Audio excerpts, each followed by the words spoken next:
रस्ता एवढा डेंजर आहे, इथून चाललोय आम्ही. हा, आणि इथं खाली बघा खाई आहे. मला लय भीती वाटते ते. दरी दरी आम्ही शॉर्टकट निवडलाय. हाल पूर्ण बेकार झाले ते. मम्मीने ब्लॉग बघितला की परत ट्रेकिंगला नाही पाठवणार. तू वेळा माचीकडे चलो लेट्स गो. जंगल मधून चालले आणि लय थंड वातावरण इकडे, एकदम एसीची फिलिंग आहे. हनुमान मंदिर सुवेळाची माचीला जाताना लागतंय. काय सुवेळाची माची, आता आम्हाला इकडे जायचंय. व्ह्यू खतरनाक आहे पण गाईज. आता आम्ही आलेलो आहे चिलखती बुरुज पाशी. Guys we are guys they are bells. You can see सुवेळाची माची फायनली हॅलो. दमलेली माणसं तुम्ही बघू शकता इथं. कसला व्ह्यू खतरनाक आहे आणि व्ह्यू एन्जॉय करायचा सोडून हे बसले ते. व्ह्यू बघा तुम्ही कसं आहे. मग महाराष्ट्र बोलते हे सह्याद्री.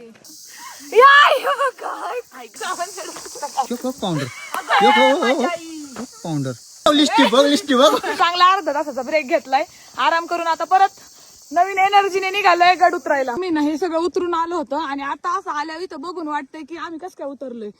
आता चढू नाही शकत, एवढी कॅपॅसिटी नाही बाबा. हे खालचा एक रोड दिसतोय, इथून जातो आता दरी आणि इकडे रस्ता आहे आणि आम्ही चाललोय. आमची गँग बघा अक्षरशः वाट लागली ती आमची. ते सगळे बसले ते दमलोय. सर ये तोंडावर बेकार हालत झाली ते, अक्षरशः रडले ते मी आता. कारण की मी लय उड्या मारल्या होत्या ना, आता मला पोट दुखते ना. आता हा रस्ता बघा कसला खतरनाक आहे, तुम्हाला चालवानाच. सगळे जण आमची खाली पोहोचले ते, आम्ही एवढे 4 जण राहिलोय. चालवाना आम्हाला आमचे भाऊ लोक आम्हाला हळूहळू घेऊन चालले. फायनली खाली उतरलोय आम्ही. संचला पण नाही आणायचं, स्लेहलला पण नाही आणायचं.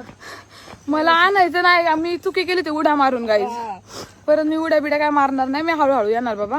आता आम्ही सगळे चाललोय घरी आणि सगळ्यांची हालत बघा. आणि मी सगळ्यात डेंजर थकले होते, पण आता मला लय बरं वाटते कारण की मी मस्त 1 तासाची झोप काढली. आता आय एम ओके. आता आहे ना सगळ्यांना सोडलंय, थोडीफारच लोक राहिले, आता मी पण उतरणार आहे. तर अशा प्रकारे आमची ट्रिप सक्सेसफुल झाली आहे. आता नेक्स्ट ट्रिपचा प्लॅन करा. बाय. ब्लॉग आवडला असेल तर लाईक शेअर सबस्क्राईब बाय करा दे. बाय.